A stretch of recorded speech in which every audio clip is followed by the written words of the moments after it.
Hey everybody, it's the old man Zung.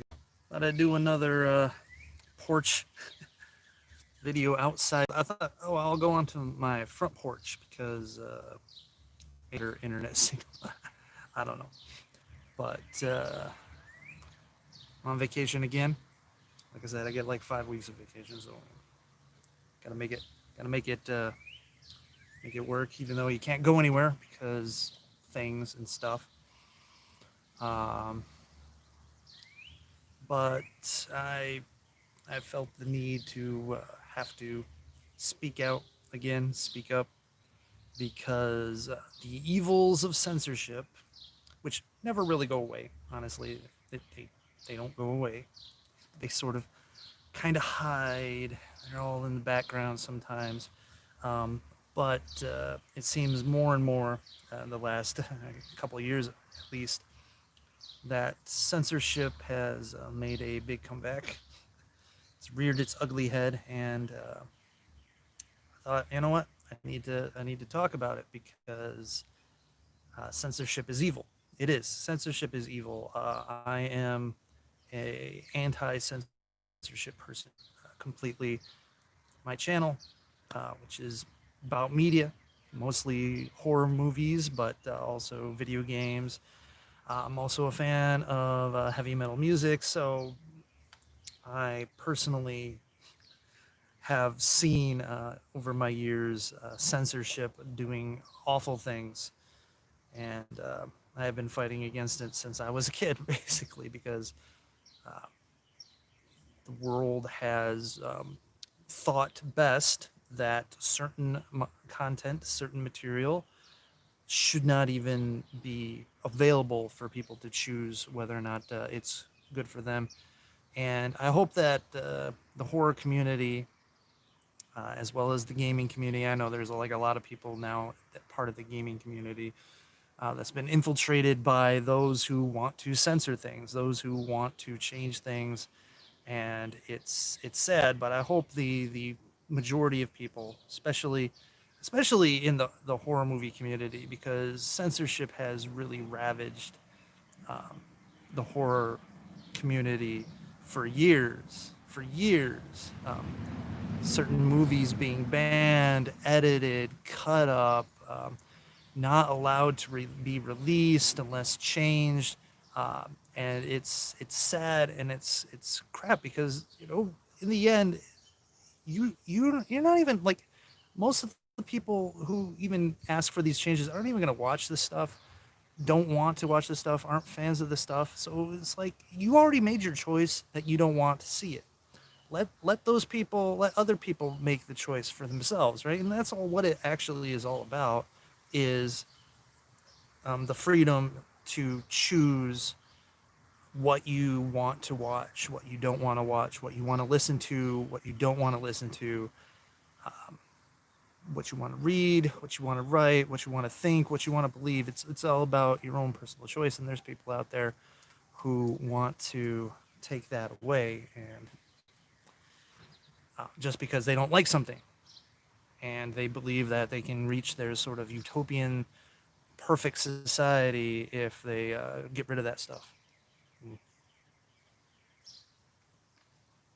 So I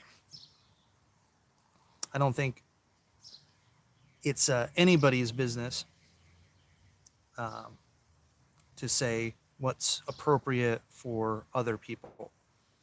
Uh, there's that whole thing. This may not be appropriate for all audiences, but then it's the audiences that are going to decide, and that's the important thing. Um, Let me just kind of talk to you about the stuff that's sort of just brought this into my mind. Very recently, I've seen a lot of streaming services deciding to take choice away from people, uh, either by removing movies or not allowing certain portions of that to be seen, or changing things altogether. And like one example, Disney Plus. decided that they didn't want people to see Daryl Hannah's ass in Splash, and so yeah, so so they decided to add CGI hair extensions to her to cover it up in a horrible, horrible display of ghastliness. And even though it's like we're talking about like a couple seconds of footage, the point is that it's unnecessary. You're not protecting anyone.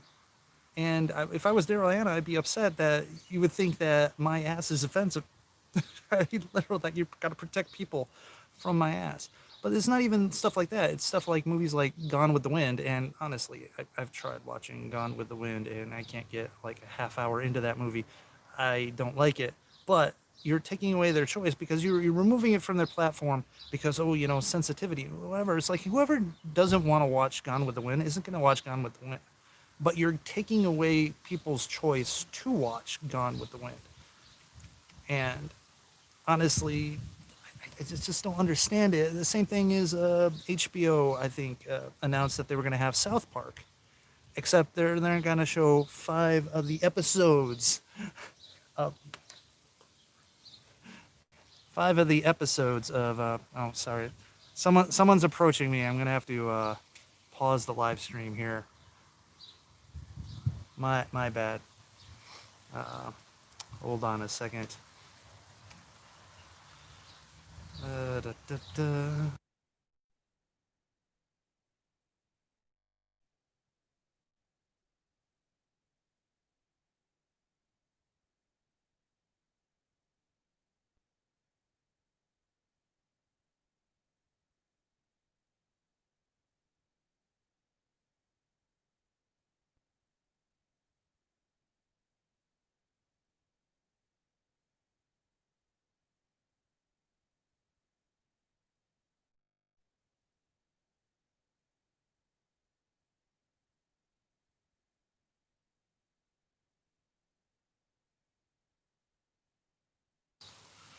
Sorry about that. For a moment, I had to mute the microphone. Someone was coming up. I was like, "What are you doing? What are you doing?" And it's like, I wanted to, I'm like talking to the internet. So yeah. So sorry for the pause about that. They're curious. I mean, honestly, see someone holding a tablet, and of course I have a bat. What's this weirdo doing on this porch? That's why I prefer to have done it on the backyard, but my wireless uh, emanates from my dungeon, and the backyard is got to go through a lot of stuff to get to. It's a little easier on the porch, but going back, so they're not gonna HBO Max. I think is it has South Park, but every episode except for 5 are available because they don't want to show 5 of these episodes because of their depiction of the Prophet Muhammad and stuff like that. Which once again is look, if you don't want to watch a show that has a depiction of Prophet Muhammad, then you don't watch the show. But if you're not a Muslim, then like why are you not given the choice of what episodes you're going to watch? And it's not like they're taking out the episodes where they basically riff on all the other religions, Buddha, Jesus, you name it. Oh my goodness, Mormonism. uh, they have that whole like John Smith. They're not going to get rid of that episode. The Scientology episode. I mean, I'm sure Scientologists have tried to sue them to get rid of that episode, but that episode's still going to be up. It's like why can't we be respected enough to make our own decisions on what we feel is appropriate for ourselves? And if not appropriate for ourselves, then we take ourselves out of that.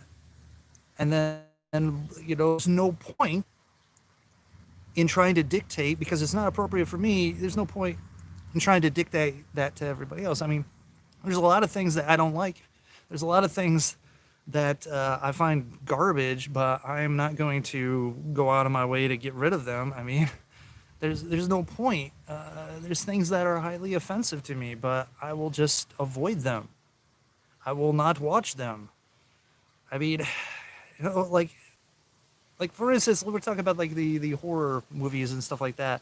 I am not a fan of vomit gore. I mean, like I said, I've always been admire horror because they've always trying to push that line, and I've trying to find that line within myself, and I found the line as vomit gore, and I despise it. It's sickening, honestly. So mission accomplished, but you know, I'm not going to say that it should be banned. I'm not that things should not exist. Things should not happen. Things should be censored. No, I completely disagree with it. But we're finding more and more and more companies and people are trying to change things, edit things, remove things because they don't like them. And it's wrong. And it should be up to the individuals to decide, what's right for them and what's wrong for them. And, you know, uh, I'm not gonna sit here and talk about things like, is because some of the statue removal things. No, that's not. I think iconoclasm is stupid, but it's up to the communities. So if you're living in a community and you have a statue, monument, or whatever, the community should decide whether or not it's removed. The mob shouldn't. And there's all kinds of mobs. There's the physical mob out there that's literally going through and trying to break stuff. And then there is the online mob that goes through to try to intimidate people into being quiet, into being complacent, to being silent. And it's sad and it's horrible. And so now we have like these businesses that are so afraid of like the mob coming after them that they're doing these things. I bet you if there wasn't like the Twitterati and there wasn't this outrage culture, I bet you there the whole Daryl Hannah thing would have never happened. There would be no need to. Why spend the extra money and effort to change things that are already there? And you know, unless your whole point is that you're trying to, appease the unappeased, appeasable, not the unappeased, the unappeasable. It's it's disgusting. Honestly, it's disgusting that people who, like people who don't even care technically about certain things. A bunch of people are going to never like look at these movies or never watch this show. They're never going to see the memorial, the statue. They're never going to hear the music. They're never going to play the game. They're never going to watch the movie. And those are the people that are the ones that are being listened to. Those are the ones that are going to be the ones deciding whether or not you have the right to watch that, play that.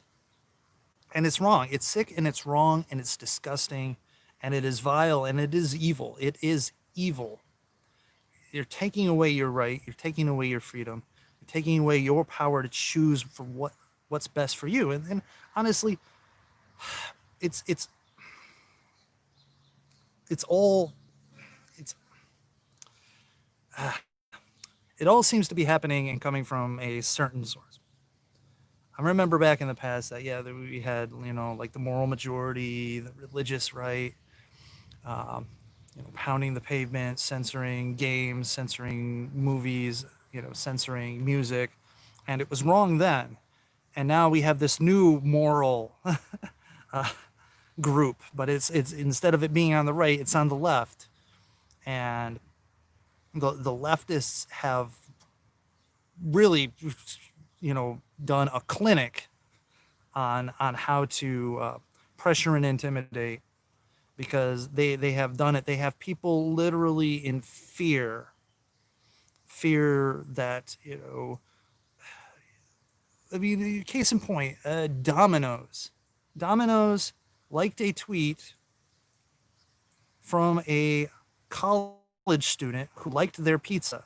And that college student, several years later, became part of an administration that some people don't like. And like, how is Domino's supposed to know that future person should you never like anybody's compliment for you? Because I mean, is that the case that we're gonna be in? Is that we can't like something from somebody because we never know that 10 years from now they could be the next persona non grata. They could be the next horrible person. And all this drudging up of stuff from the past is another form of censorship, because it's forcing people to be quiet out of fear that the things that they say will be used against them, and not in a court of law, but in the court of public opinion. And that's sad, and that shouldn't happen. Here in America, we have the First Amendment. It's an important right, therefore, was the first one to be protected by the Constitution. And that is the freedom of speech, as well as freedom to assemble, freedom of religion, and freedom of the press. All of those are necessary for a free and open society. If people are not allowed to speak their minds, if people are not allowed to associate with groups, if people are not allowed to,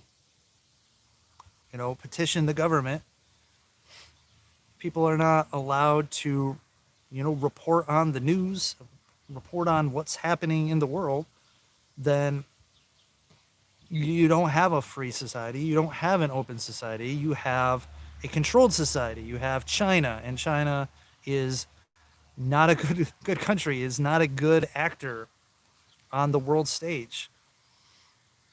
Everything is manipulated, and the people are manipulated. And if you don't toe the party line, you're unpersoned, and eventually you'll end up, being kind of taken out of life, basically. And we're not even talking about being disappeared. I'm talking about you're not allowed to live certain areas. You're not allowed to move to a certain location. You're not allowed to travel. You're not allowed a certain job and things like that. I mean, they can unperson a person without actually without actually killing them. They can disappear someone without actually making them disappear.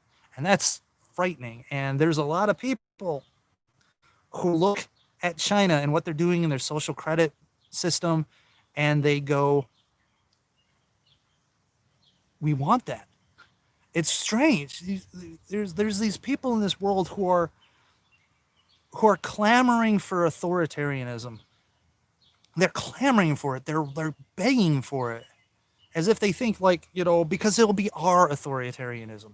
It will be the authoritarianism that protects me and punishes those that I do not like. And the problem is, authoritarianism is a fickle mistress, because if you end up on the wrong side of it, bam, you're it's gonna deal with you like it dealt with everybody else.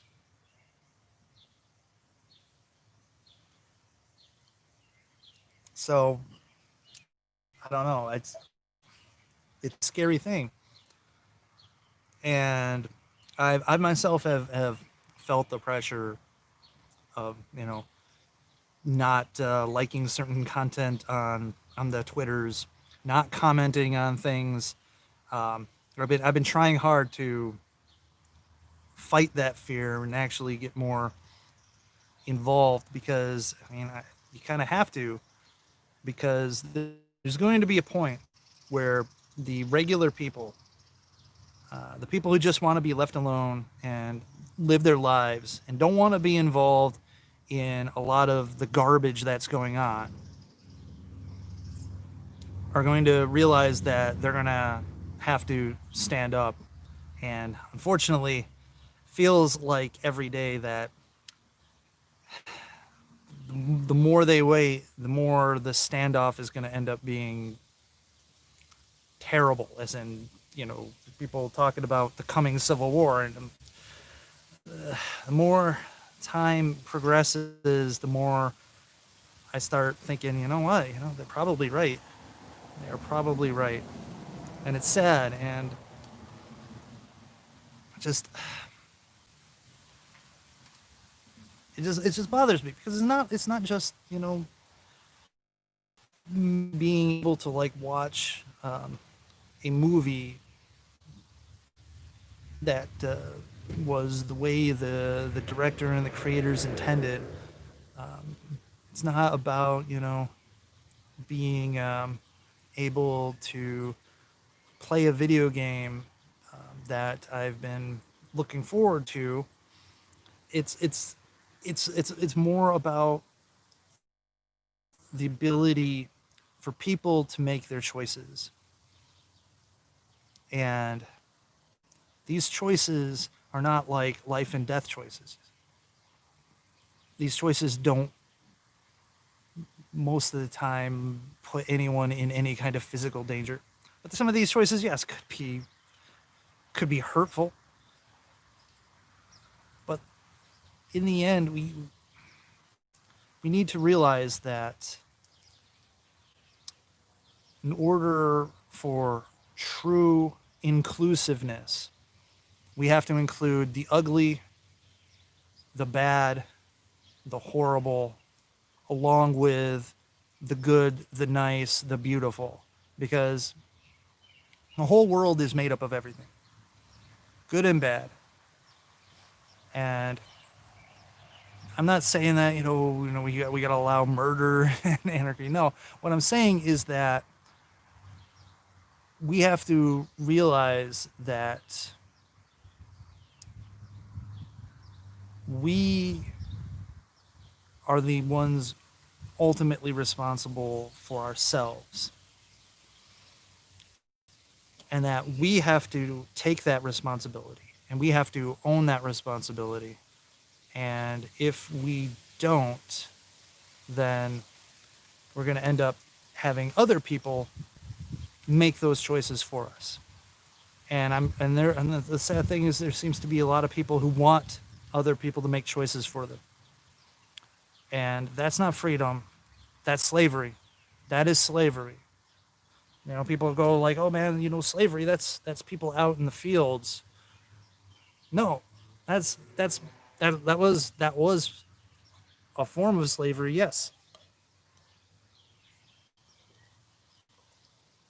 But there's other forms of slavery out there.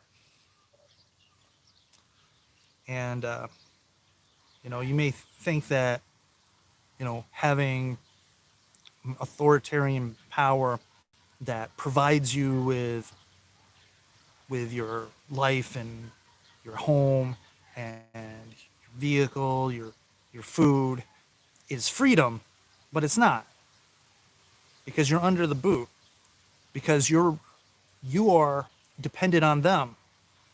And if they ever choose to stop giving out, then what are you going to do? That's why I said, like, responsibility. We need to be responsible for what we're doing and for ourselves. And that means understanding that we do not get to force other people to do things they don't want to do.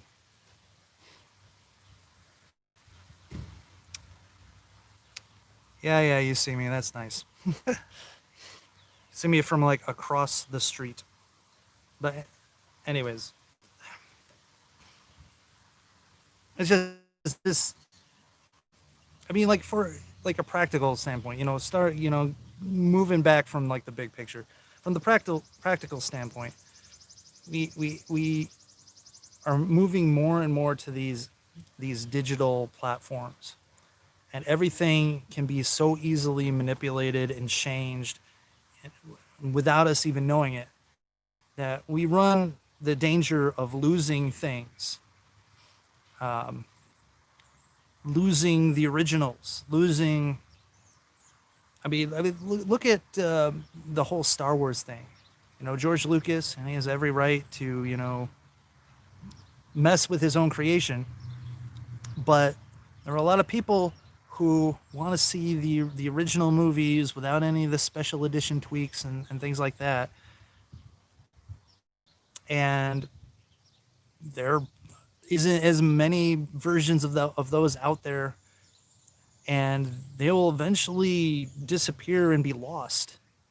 And that is a loss for a lot of people. And the same thing is going to happen, and it's going to happen little by little, and then all of a sudden they're going to realize that they can start doing it larger and larger until everything is changed, everything is rewritten, everything is renamed. History itself no longer was what it was, and we end up with 1984. And yeah, that's for not only looking forward to that future, but are clamoring for that future. And it's frightening.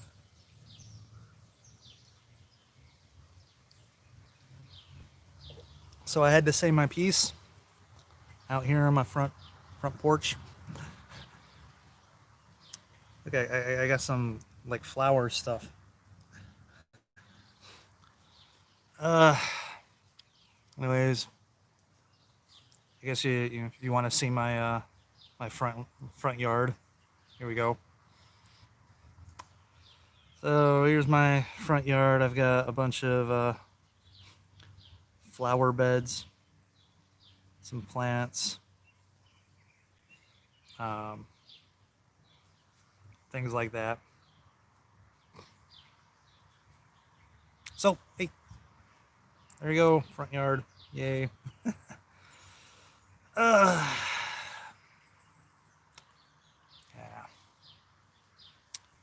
yeah. Yep. Well, yeah, like I said, I just wanted to get this off my chest, and hope that somebody takes the message to heart, and hopefully we can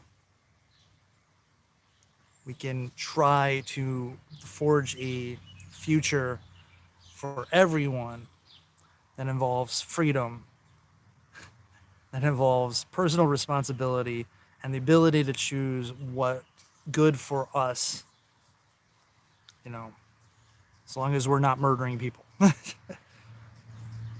mean, that's all I want.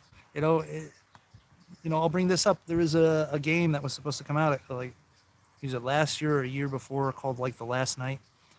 It looked really cool. It was a kind of a cyberpunk dystopian future game, and it took a unique turn on the dystopian future.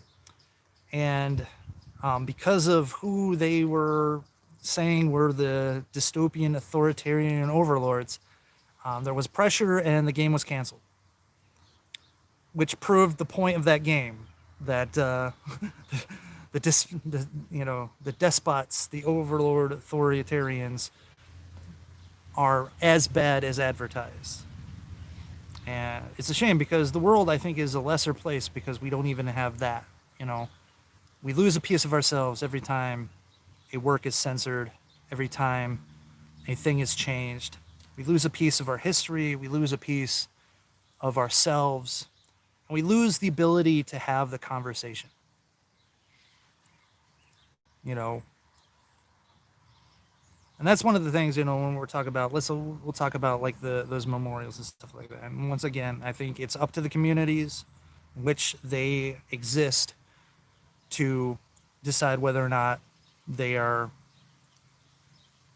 going to be paid for and maintained and still placed in those communities. But I think they do offer a valuable lesson opportunity for people, because people can say, so for instance, Robert E. Lee. People, we would say, like, hey, who's that guy? Well, he was a general in the Confederate Army. Well, the Confederate Army, what's that? Well, back in the 1800s, 1800s, the United States was being torn apart, and the main issue was slavery. And they're like, slavery? What's that?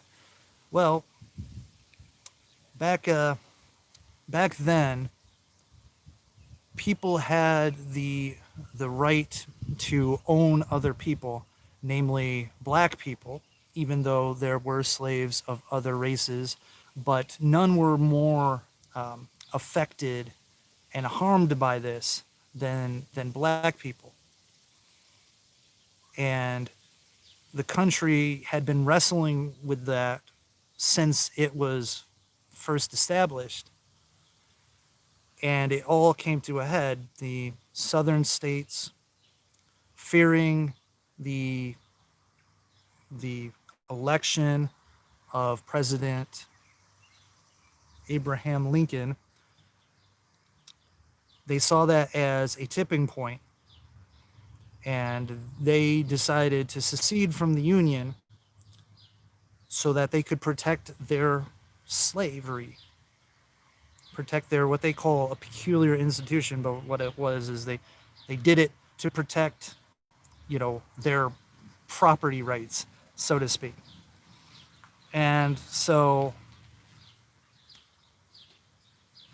the problems came to blows because the North, the Union did not want separation because it feared that a separate countries in America gives them a weak position, and there were European threats that they were afraid could take advantage of the situation, and so war happened.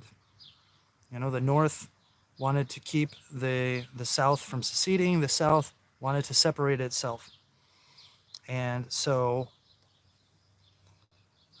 the South had armies, the North had armies, and they fought. And one of the generals was this man, Robert E. Lee, who was highly regarded on both sides as a masterful tactician. Now, the reason there is a memorial here is because groups of people, long after the war, decided to try to reframe the conflict between the North and the South. A lot of them were what they would call lost causers. Decided to fund memorials for Confederate soldiers, generals. One of the main groups, I think, is what's the Daughters of the Confederacy. They wanted to do this, to honor their sort of, rebellion, and to try to shift the conversation more to an honorable fight for states' rights, as opposed to what it was for, which was slavery. It was 100% for slavery. There's no disputing that. You just look at the articles of the Confederacy, whatever, all the secession declarations. It's slavery, slavery, slavery, slavery, slavery. That's what it was about. So they decided to put up these monuments, and some monuments were put up during times to intimidate black people.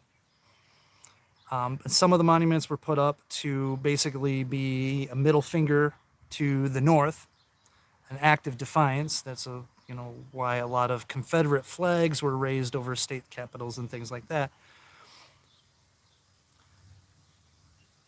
And this is the thing. It's like we have this conversation. And it's because this statue exists. Because the statue exists, we can have this conversation, we can talk about it, and we can learn about the history. That statue doesn't exist. No one asked the question. Nobody, and perhaps there's some good in having certain individuals fade from history, but I think it's not a good idea, because we need to have those conversations, because we need to be able to be honest with ourselves and say, yeah, no, that was part of our history. Our history has had a lot of fucked up stuff, and we've done wrong, and we've done right. And this was one of the wrongs, but look at how hard we've fought to try to fix that. But and the thing is, we can't hide from it. We have to acknowledge it, and we have to talk about it, and we have to say, hey, this shit happened. This is how it happened. This is why it happened. These are the people who are involved. Oh, sorry, I'm getting a little dry. But it's an important thing. It's a conversation. Just like those people who deface the 54th Massachusetts memorial. It's like, you don't even know what the 54th Massachusetts was. Oh, it was a black regiment that fought for the North. The movie Glory is based in part upon their story. And you're defacing that as racist, and it's like, you're defacing a monument to black soldiers who put their life on the line to fight for the North, to end slavery, and you're defacing that. See, and that's the problem, is because no one has the conversation, and then it becomes lost. It becomes a myth.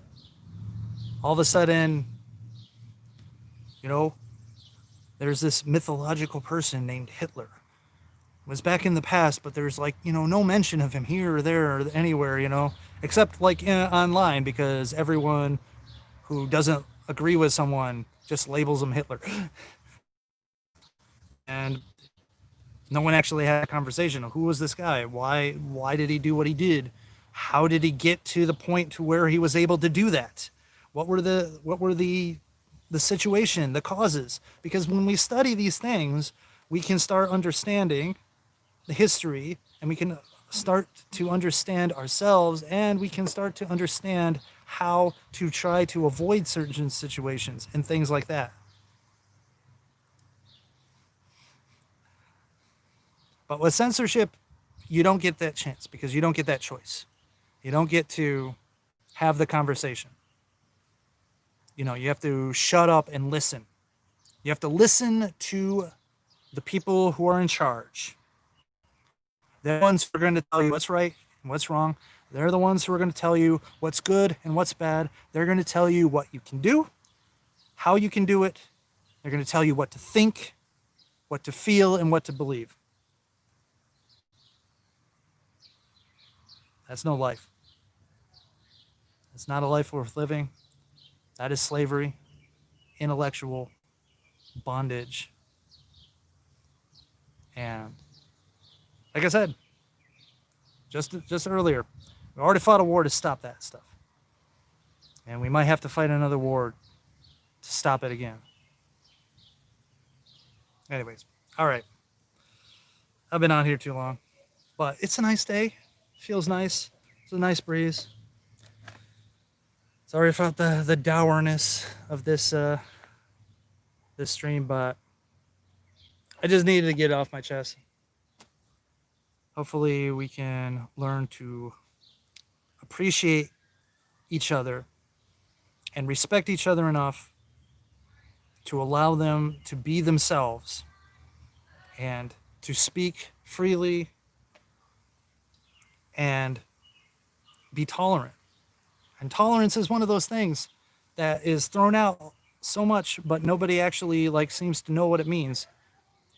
So tolerant is, allowing something even if you don't like it. It's not accepting it. It's not loving it. It's not embracing it, but it's saying,